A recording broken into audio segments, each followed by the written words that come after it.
Hey y'all, my name is Yvette and welcome to my channel.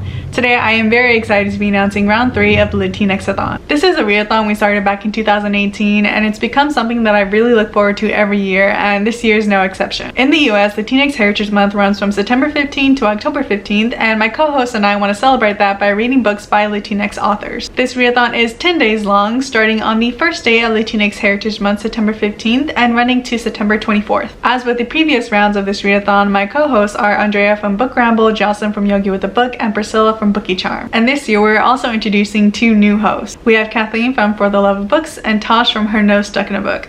All of my co-hosts are fantastic, and if you aren't already subscribed to them, I'll leave them linked down below in the description. Also linked down in our description are our Twitter and Instagram accounts. Both are at Latinxathon, and you're going to want to keep an eye out on those because we do have a couple of more exciting announcements coming out leading up to the readathon, and that's where they'll be posted. So the goal of this readathon is to read books by Latinx authors, but we do have prompts to help guide your reading. There are 5 in total, including the group book, which is where the giveaway will come in. You can double and triple up on prompts, and anything that counts on Goodreads can count for this readathon. Along with those prompts, there's also a bonus challenge of making every Latinx author you read from one from a different Latinx heritage. So for example, if I read one book by a Mexican author, that should be the only book I read from a Mexican author. And now onto the prompts. The first prompt is voices. Read a book by a Black and/or Indigenous Latinx author. These are voices that are underrepresented in Latinx communities where colorism is a huge thing, so we want to have a prompt to specifically highlight these voices. The second prompt is Latinidad.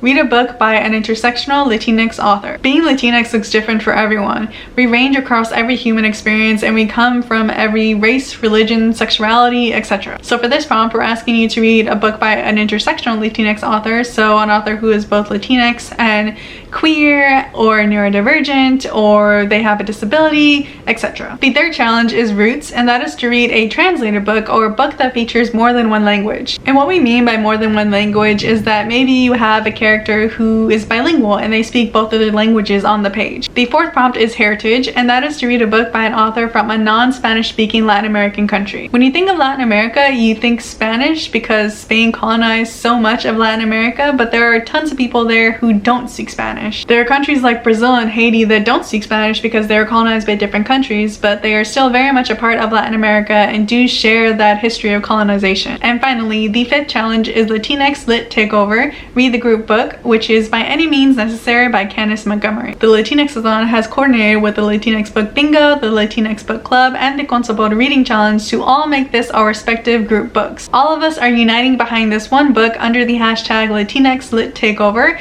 and I will link all the groups and all the hosts down below in the description. So, By Any Means Necessary is a YA contemporary, and it is an honest reflection on cultural identity, class, and gentrification. It centers around a boy named Tori who has just started college when his uncle dies and leaves him a bee farm. The farm is being foreclosed on, so he has to deal with that on top of dealing with all the normal freshman college stuff, as well as texting a boy he likes. I am so excited to read this book, and if you choose to pick up anything for this readathon, I hope it'll be this one because not only does it sound great, but also the author is Afro-Brazilian, Muslim, and non-binary, so altogether this book will cover at least 4 out of the 5 challenges for this readathon. And this is where the giveaway comes in. This year we are having 2 giveaways, one for the US and one international giveaway. Both winners will be getting a copy of our group book as well as a copy of Good Morning, Good Night by Lin-Manuel Miranda. To enter, you have to be at least 18 years old and be able to provide a shipping address, and we also ask that you specify whether you would count for the domestic or international giveaway when you enter. And there are 3 ways to enter. The first is to donate to our fundraiser. Last year we had a racist fundraiser, and this year we're supporting the Black Latina Girls and Women Fund. This is a fund created by Black Latinx women, and it aims to help other Black Latinx women who are in severe financial need across the Americas, especially in the wake of COVID. This includes women who have limited access to food and/or medicine, women who are undocumented immigrants, and women who have been impacted by the criminal legal system. It's a great cause, and if you donate any amount of money, you can take a screenshot of that and DM it to the Latinxathon Instagram or Twitter, and that'll count for an entry. The second way to enter the giveaway is to post a TBR on any platform and share it using the hashtag Latinxathon. The third way is to post a Latinx book recommendation on any platform and share it using the hashtag Latinxathon. Or instead of that, you can do the Latinxathon book tag, which is to take this year's prompts and use them as questions in a book tag. Post it on any platform and share it using the hashtag Latinxathon. So yeah, I think I covered everything for this year's Latinxathon. Again, make sure to keep an eye out on our Twitter and Instagram for more exciting announcements. And if you have any questions, feel free to ask me or any of my co-hosts. I hope y'all enjoyed this video. Thank you for watching, and I'll see you next time.